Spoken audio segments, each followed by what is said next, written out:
You asked if I golfed. I said no, and 6 months from now, you won't answer my phone calls. You know, I blew it. That was my shot. You know? Let's be truthful. I'm not answering your calls now. Yeah, you're never going to answer my call.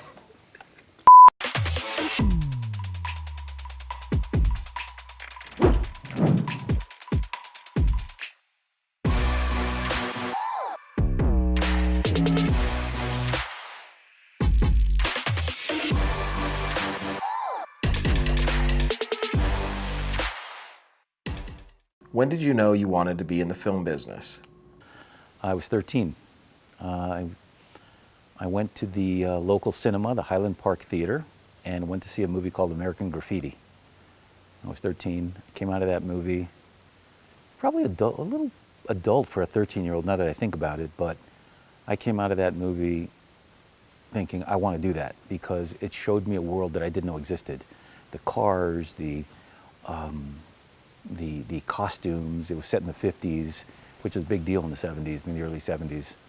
And that's when I decided I wanted to do it. No idea how I was going to or what steps I had to take, but that was it, that movie.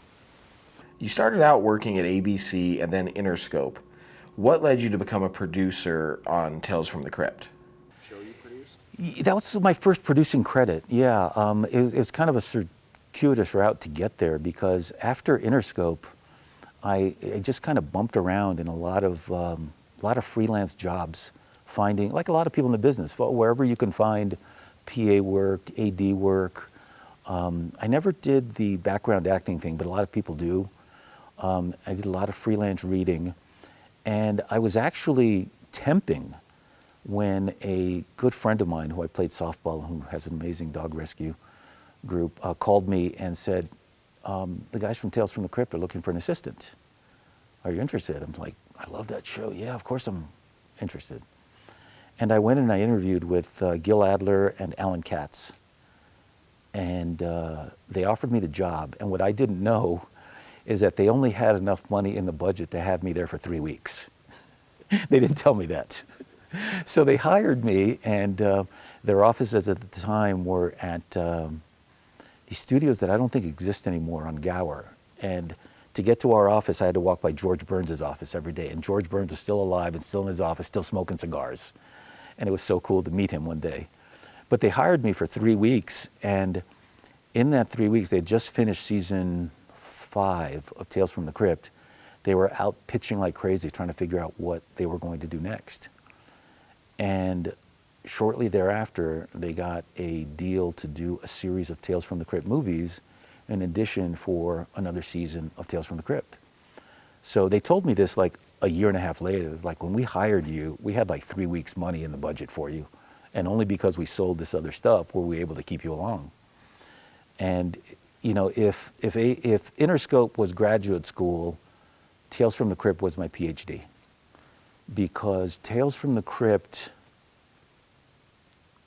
was a 23 to 25 minute movie every 5 days with a whole new cast, whole new location, whole new set dressing, whole new wardrobe. So we couldn't be over budget because the money didn't come from HBO, it came from the Crypt partners. And that was Joel Silver, Bob Zemeckis, Walter Hill, David Geiler, and Richard Donner. And these are heavyweights in the film business at the time. All amazing filmmakers. I mean, the list of credits is ridiculous, from the Lethal Weapon series to Walter's The Warriors. I mean, just great movies. And we couldn't go over budget because the money would have come out of their pockets. And so we were very creative, and we had an amazing crew that a lot of them have gone on to really big things, and it's, you know, it was a great thing to be a part of. And we also did the Tales from the Crypt features. We did Demon Knight, we did Bordello of Blood, we did a spin-off called Perversions of Science for HBO, and it was all with the same group of people. And again, the people we got to work on that show, because of the type of show it was amazing. And after 2 seasons, they gave me an associate producer credit. I had a lot of responsibilities. We ended up doing the final season of Tales in London. And I was the first one on the ground and the last one to leave. You know, getting the studio, getting people hired, getting it all up and running. finding apartments for people. I mean, it was a little bit of everything.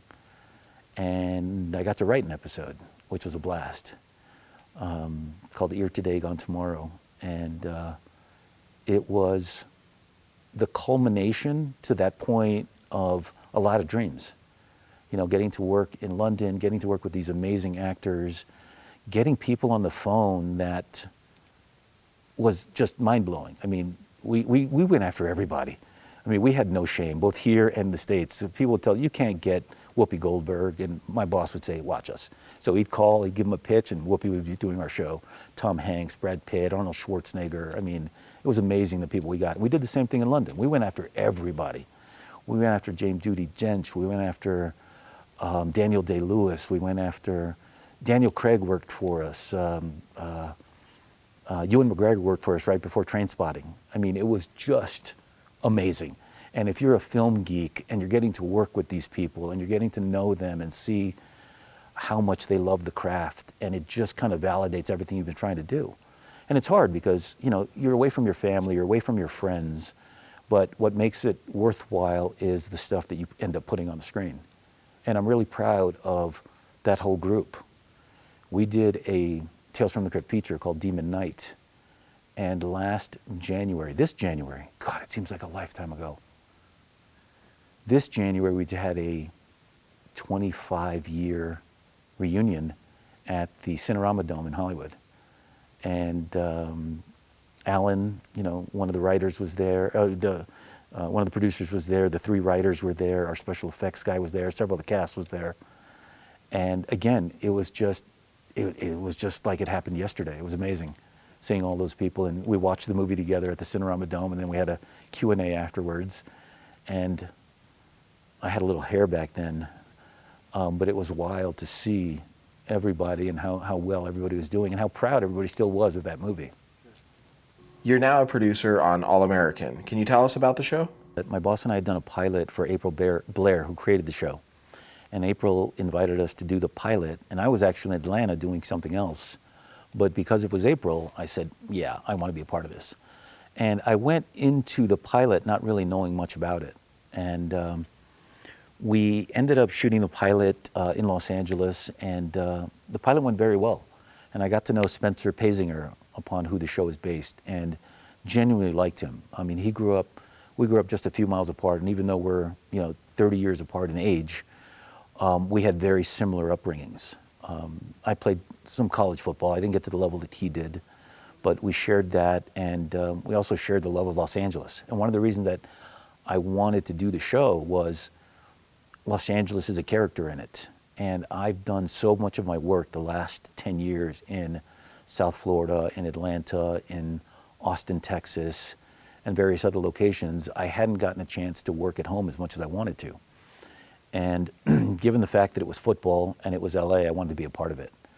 And as we got through the casting process, we were having a difficult time finding our Spencer. You know, we cast a lot of the roles around that, and we were still waiting, and they kept spreading out the search. It was LA, then it was LA and San Francisco, then it was New York, and then it was Toronto and Vancouver, and ultimately London, where we found Daniel Ezra. And when Daniel came in and I saw, I was a little taken aback because, the real Spencer's like 6'3", 230. And Daniel's probably, 5'11", 195. And I was like, this is kind of interesting. But then I saw him act, and I was like, oh yeah, I get it. This kid is good. And when we shot the pilot, it was interesting because it was almost an instant connection among the cast members. We have some of them that are relatively inexperienced, and we have others like Cody Christian and Samantha Logan that have been working since they were kids. And so there was an almost instant camaraderie, and it really showed in the pilot. And I think that's one of the reasons it sold so quickly and so easily. I mean, right away it was testing through the roof. And the first season was a little difficult because April left the show halfway through the first season, and we had a new showrunner take over, Nikichi Carroll, and she's amazing. And the show kind of didn't miss a beat. We had an amazing writing staff, Johnny Norris, our co-executive producer, and the other writers really wanted the show to be about something. And so we tackled a lot of social issues that, made a lot of people kind of uncomfortable because, we were dealing with some subjects that people would rather not deal with, especially for a show with mostly kids in it. But we tackled racism, we tackled police brutality, we tackled social inequality, and the show found a very dedicated audience right away, but it wasn't a big audience. One thing that you're always looking for, especially in a first-year show, is your audience growing? And ours was growing, but only incrementally. We'd go up 2% one week and 1% the next week and flat the week after that. And then the show hit Netflix after season 1, and it just exploded. And the cast did a really good job of pushing the show in their social media and their public service announcements. They're really all in. And that comes across on screen. Even the characters that are supposedly enemies, there's a certain warmth to them even in their fighting. And it really comes across how much they genuinely like each other. One of the things I love working on this show is that between takes, they're joking around with each other, they're telling each other stories, they're sharing their life experiences, and they come from very different backgrounds. Daniel is a hard-working, almost method actor from England, and the English actors are very, very dedicated to their craft. And that's not to say Americans aren't, but it's a different approach. In England, they learn voice, they learn sword, they learn the classics because they all expect that they're going to end up on the West End on a play. And then you have somebody like Michael Bailing, who was this kid from Indiana, who came out for pilot season and lands a lead role on a series. It was a big adjustment for Michael. And he's grown tremendously, both as a man and as an actor in the 2 seasons. And I've been proud and happy to see it happen. And then you have a guy like Cody, who's 22 years old, who is an old pro. I mean, he's been working since he's 10 years old. He was doing scenes with Bruce Willis when I think he was 12. It's amazing to see how they've all kind of gelled together and genuinely enjoy each other's company. And I'm blessed to see them evolve and see them grow and see them shine as actors. And on top of that, I genuinely like them as human beings. I don't know if I should say this, but they were all at my house for the Super Bowl, and we had a blast. I'm old enough to be some of their grandfathers, their grandfather, but we all have a great time. And a lot of that, though, comes from the top. We're blessed to work for the Berlanti organization and Warner's Television. They take such good care of us. And the Berlanti group and Nikichi and Johnny and Jamie and the rest of our producers set the tone for all of us. They set it with the way they write. They set it the way they care and how they create an environment for us to do what we do. And I've been doing this a long time, and it's really rare. It's really, really rare. I was fortunate to work for John Ridley on American Crime right after he won the Oscar for 12 Years a Slave. And John also created that same environment where you just wanted to do your best because the words on the page were so amazing and so powerful that you just wanted to do your best work.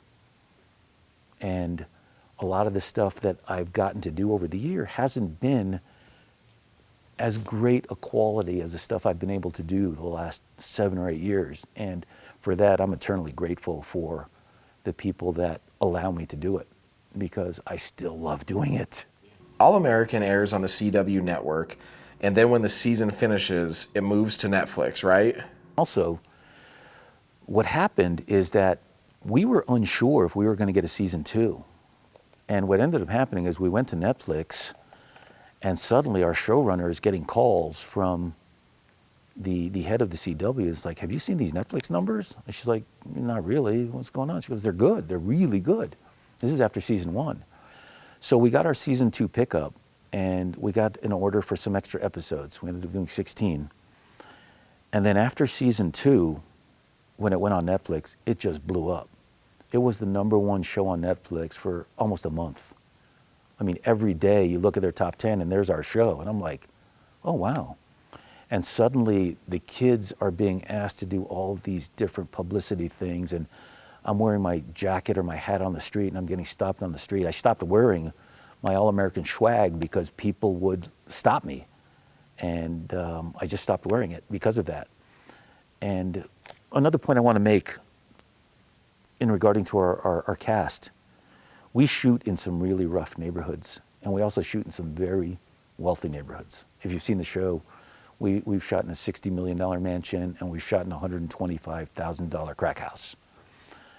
And wherever we have fans, our actors will sign every autograph, pose for every picture.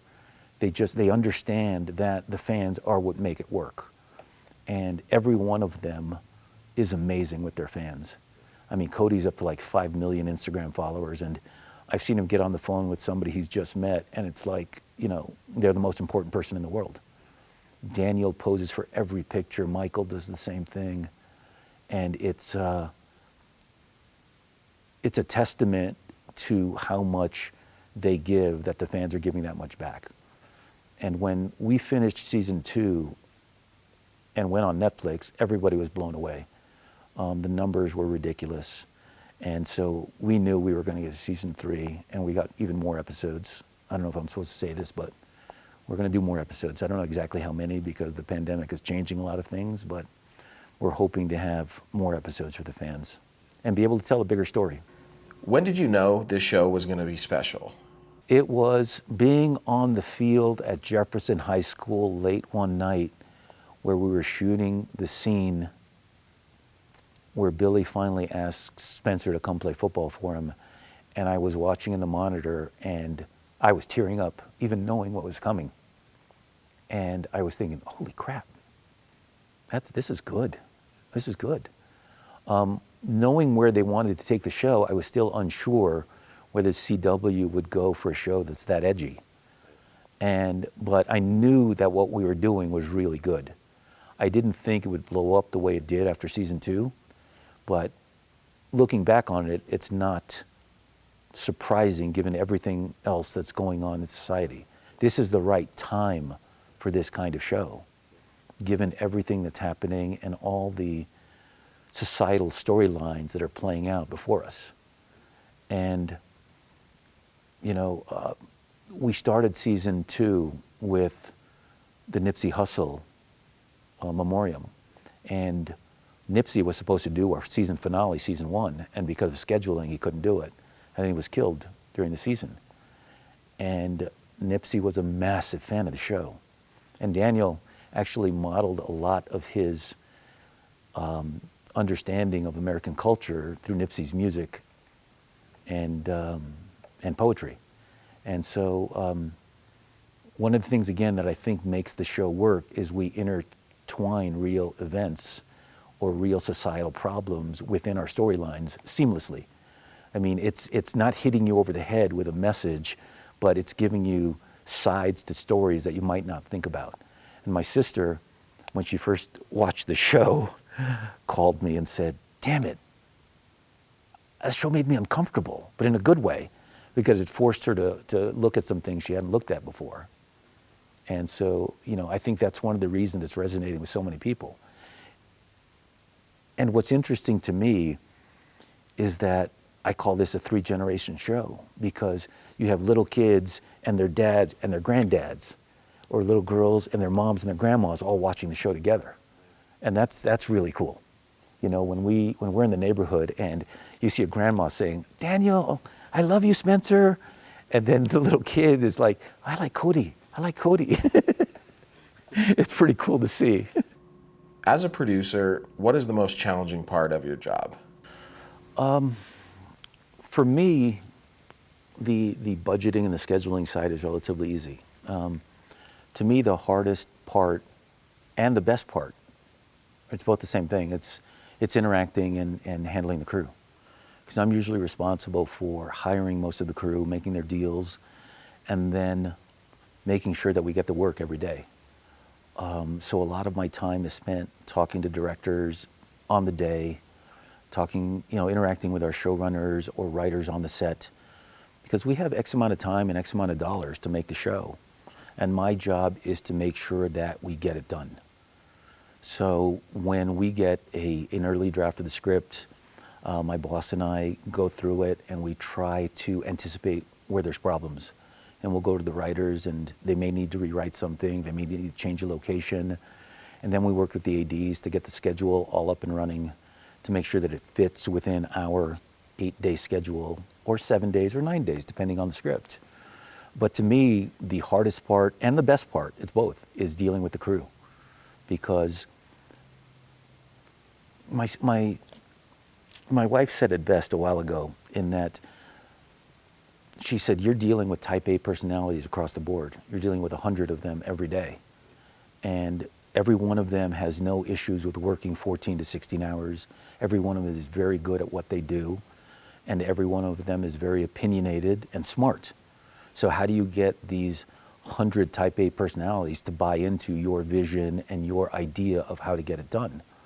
And sometimes it's cajoling, sometimes it's being an asshole. You have to learn the language that you need to communicate with each different person. And your key grip may be a really gruff old timer, and your costume designer might be a diva, or your head makeup person might have tardiness issues. None of that happens on our show, just for the record. But you have to learn how to deal with many different really strong personalities, and you learn how to how to negotiate with them. You learn how to again, get them to buy in, because they're all used to getting their own way, and they're all really good and at the top of their professions. And that's the hardest part and the most rewarding, because when you put together a group that works, my job becomes really easy. Really easy. When I always say that my job, the hardest part of my job is hiring the right people. Because once you hire the right people, you let them do what they do. I don't need to tell our key grip, Bobby Fischer, what to do. Bob's amazing. He's been doing this for 40 years. He's amazing, The best thing I did was hire Bobby. It's our gaffer, Eddie Cordero. Eddie and I worked together on Constantine 15 years ago, and we didn't know it at the time. It took this show till we realized that. But again, I hire Eddie, and he hires his guys, and I let them do what they do. He gives me his mandate count, he gives me his equipment list, and I sign off on it, and we're good to go. And I think that the best producers hire really good people and don't micromanage them, because I'm hiring them for their expertise. I don't know the difference between, a certain kind of light and another kind of light. I don't care. That's Eddie's job, and Eddie's good at it. And if I don't have to think about it, there's more power to him and me. You've overcome so much adversity in your life. At what part did you finally realize that you were going to make this a career? I actually know exactly when that happened. We were doing, we did a test screening for Demon Knight. And we did it at a theater that doesn't exist anymore. It was in Old Town, Pasadena. And afterwards, it was a test screening where everybody handed out, everybody had to fill out cards. I don't even know if they still do that anymore. But we had a full house, and all the studio execs were there, and all the partners were there. And this was a Tales from the Crypt, the first Tales from the Crypt feature film. Ernest Dickerson directed it, who's, again, a great guy and a terrific director. And afterwards, my boss asked me to stick around because they were going to talk about the movie. And I remember standing in the lobby of this theater, and it was myself, my boss Gil Adler, my other boss Alan Katz, and Joel Silver, Bob Zemeckis, Richard Donner, Sid Sheinberg, the head of Universal, and Ernest, the director, and I think Steve Lovejoy, the editor, were all there. And I remember telling myself at the time, holy crap, you're in a meeting with Joel Silver, Bob Zemeckis, Richard Donner, and Sid Sheinberg. This is freaking cool. And I remember thinking that to myself. I was 4 miles as the crow flies from my house, from where I grew up, because it was right over the border from Highland Park in Pasadena. It might as well have been Mars, you know, because, again, 4 miles as the crow flies. And I went to my mom's house afterwards, you know, and I remember thinking, this is cool. This is cool. And Joel at that time hadn't come out with The Matrix yet. He just had all the Lethal Weapon movies. Bob had just come out with Forrest Gump. And Dick had done all the, you know, Lethal Weapon movies, addition to everything else he did. And I remember thinking, I'm in this room. What the hell am I doing here? And you know, they were all giving Ernest, you know, some notes, and Steve, and they ended up recutting the movie. And you know, it was a good sized hit. You know, it was a good first, you know, Tales from the Crypt movie. Who has helped you the most to get to where you are today? No, there's several. There's several in many different ways. First, my first boss at ABC, Hal Garb, who was always just so supportive and such a nice guy. We had running in common. He was a runner, and he and his wife were just really nice to me. And my friend Victoria Burrows, who's a very successful casting director, she's the one that introduced me to the Tales from the Crypt guys and got me that job. And Gil Adler and Alan Katz from Tales from the Crypt. And also, you know, Joel Silver and Bob Zemeckis, just how much I learned from both of them, even though I didn't have a lot of interaction with either. Just being around them and listening to their notes and listening to their comments on movies.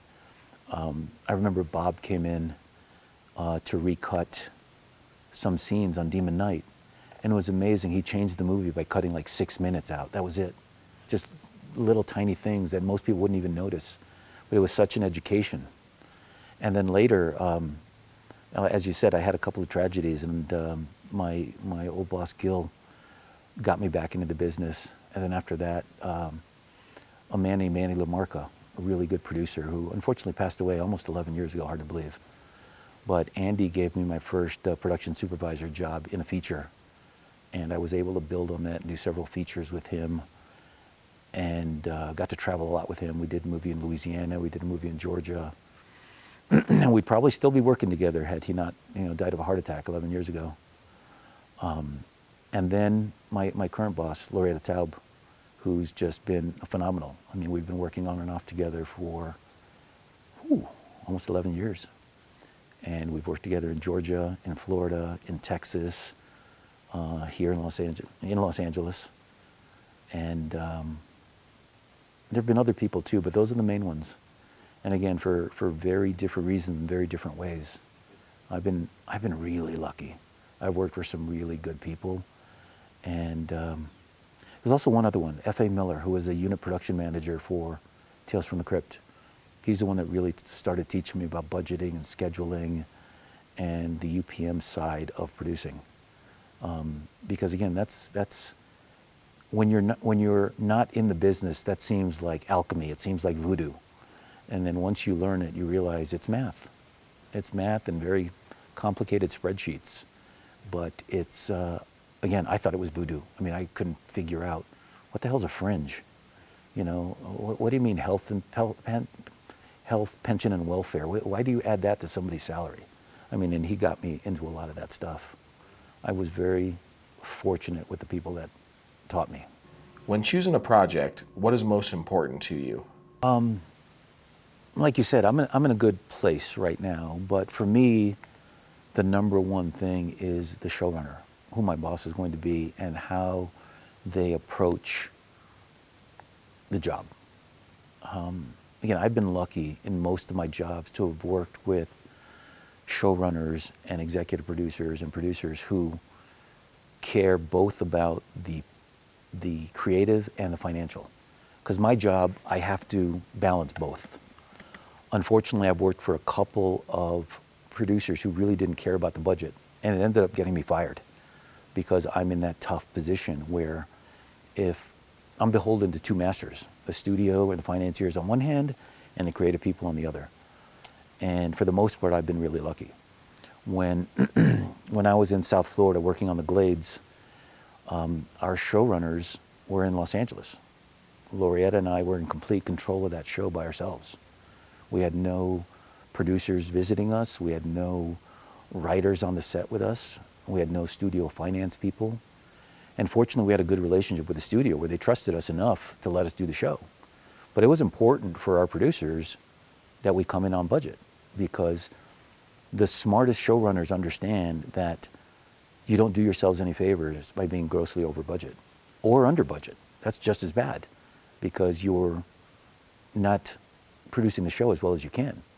I joke that my perfect end to a season is to be over budget by the amount of the wrap party. That would be perfect for me. You know, you're 20,000 over because that's what the wrap party costs. That would be ideal.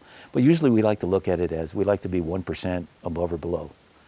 And there are certain showrunners that don't care about the budget, and they don't care what happens to the people in my position. There's others that want you to spend every dime, but don't go over. And there's others that want you to come in slightly under because they know that that will help them. When Laurie and I did American Crime for John Ridley, John was very fiscally responsible, and it was important for him that we come in a little bit under, because we didn't think the numbers would be that great. We ended up getting a season 2 renewal because ABC said we were one of the few shows that they had that year that was fiscally responsible. A few weeks later, we got 10 Emmy nominations.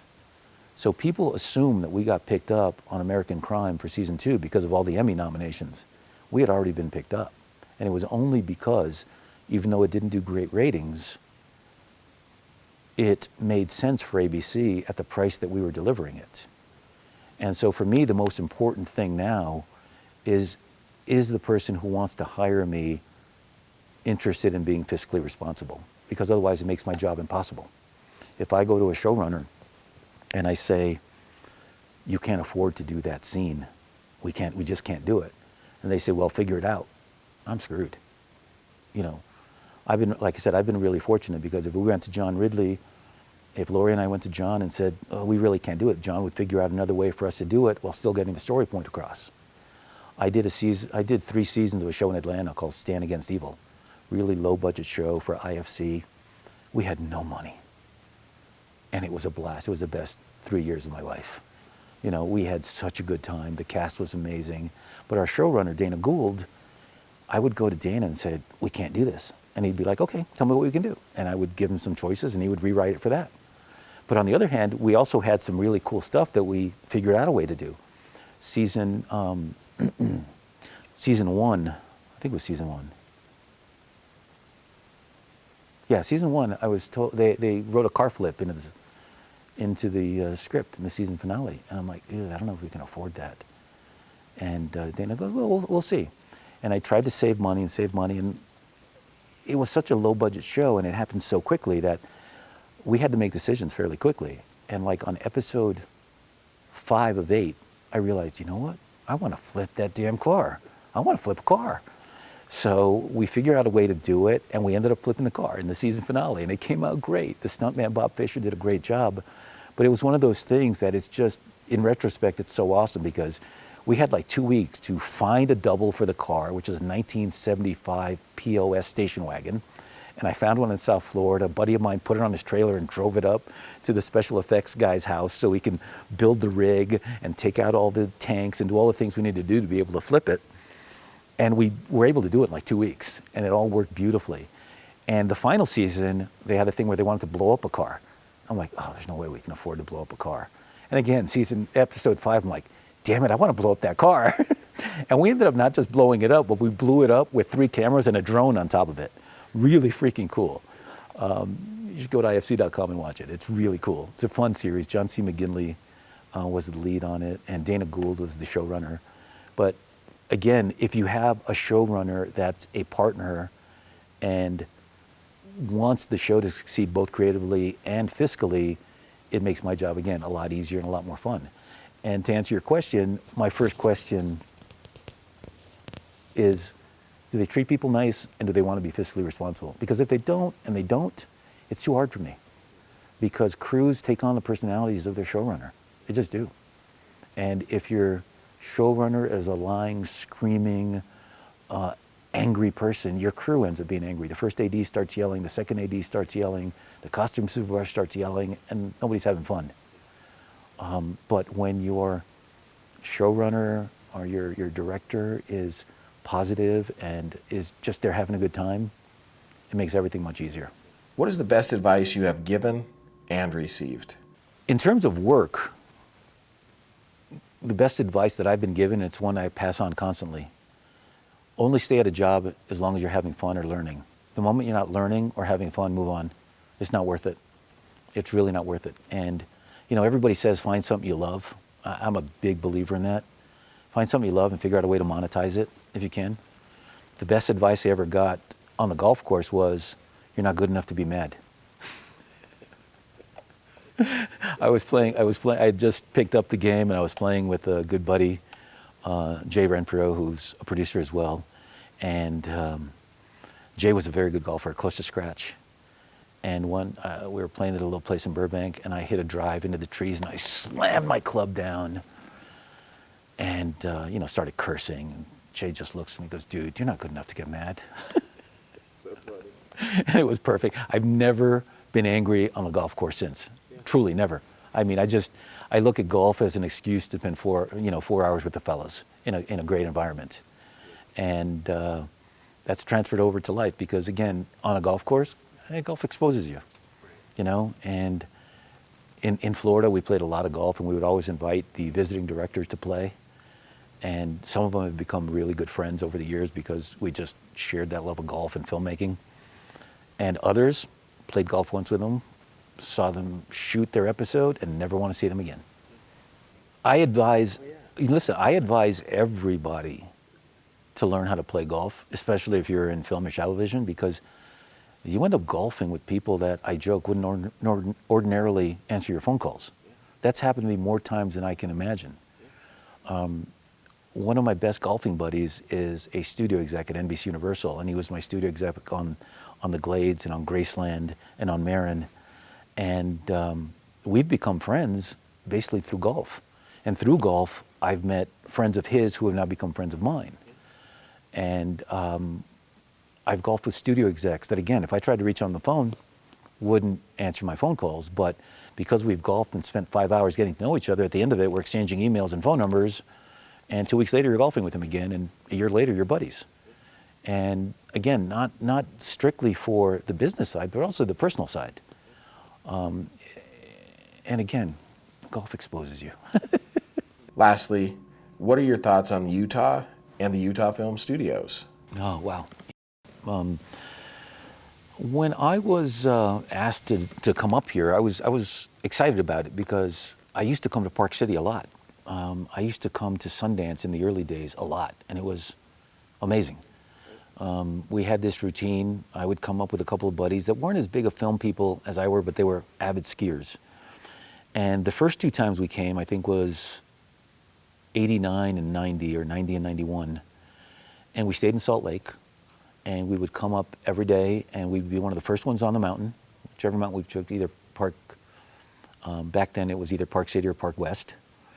And if we came early, we might go over to Brighton or Solitude or Alta or Snowbird, but it was always up here for the most part. And we'd be the first ones on the mountain, we'd try to be the last ones off, and then we'd rush back to the condo, change, and we'd go to a 6 o'clock movie at Sundance, and then we'd go to an 8:30 movie at Sundance, and then we'd find the local bar, which back then was a private club that you had to join for 2 weeks. And I remember we would join the private club, and then we would drink and talk about the movies till midnight, 1 a.m., and then we'd get up and we'd do that again for 5 days. When we'd ski all day, we'd watch 2 movies every night, and we'd talk about movies and drink and do it again the next day. God, I miss those days. But then Sundance blew up in, I think, 93 when Sex, Lies, and Videotape came out. And then I remember coming once more after that, and I never came back because, to me, it lost what it was. And it's become now such a big thing, and more power to them. It's very successful, but I hadn't been here in 25 years.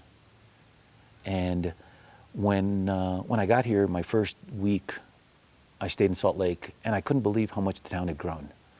I almost came last year because my nephew was going to the University of Utah last year. And I almost came to visit him, but it didn't end up working out. And again, my first thought, because I drove from California, was hitting Provo. I couldn't believe all the construction, all the new tech buildings, all the high-end houses up on the mountain. I mean, I remember Provo as just being, you know, a couple of stoplights, it seemed, you know, plus the university, of course. And seeing all that growth made me wonder, heck, what's coming up in Salt Lake? And to see how much the city has grown and seeing the diversity. I mean, I remember joking back in the 90s that if you saw a black person, it was probably a good chance he played for the Jazz. And now there's African Americans, there's Hispanics, amazing tacos, there's Asians. It's become a really diverse city that I hadn't seen before. And so I was loving it. You know, my first week in Salt Lake, I mean, I remember I had Thai one night, I had sushi another night, I had Mexican another night, where back in the day, you know, it was steak and potatoes pretty much everywhere. I mean, you couldn't find a Mexican restaurant other than Taco Bell, you know? And now, you know, you've got all these great restaurants, you've got all these great coffee shops.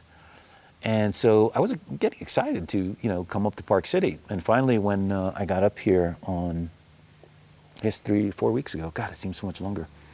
I hadn't been here again in 25 years, and 80 was 2 lanes in each direction, and you know, there was no Kimball Circle. There was, you know, it was 2 lanes all the way up to Main Street, and suddenly you had the Olympic ski jump there, the bobsled run there, and I had forgotten that the Olympics were here, and all that infrastructure had grown out, and it was amazing. And then I got to the studio, and it's like, holy crap, this is amazing. And I've been, you know, forgive the language, but I've been pimping this stage to the people back in LA since I got here. Because you have 3 great stages, you have offices, you have parking, you have all the things you need to run a full series out of here. Hell, you can run the Post out of here if you wanted to. And so I've been telling everybody about what a great facility it is. And given that there's a shortage of facilities worldwide, much less good ones, I don't think you guys are going to be hurting for any work here in the future. I mean, I've loved it. I would love to bring a show here. I was worried, again, because I hadn't been here in so long, that it was too small. But there's enough restaurants, there's enough hotels, there's enough services of every kind. Plus you have Grip and Electric, you know, 20 minutes down the road, you have transportation. And it's funny to me that people consider Park City such a drive from the valley. Because in Los Angeles, we're used to going, you know, 30 minutes for sushi if you need to. And here people won't go 30 minutes for work, some people. And other people love it. I mean, so it's interesting. But I think, you know, Salt Lake City and Utah also, though, has a very strong pedigree for filmmaking. I mean, a lot of people don't realize that you guys have been producing movies, TV movies and series here, you know, since the late 70s. There's always been a consistent, if not very large, production presence. There's always been something going on. And I remember my first initiation to it was having a meeting with Sean Levy, who had just finished doing a small movie here for a company called Bonneville. And I think that must have been like 95 or 96. So, I mean, I've known about the history of all the productions that come through here, but I didn't realize there was such a good facility here. Whoever designed it, whoever built it, whoever owns it, good job.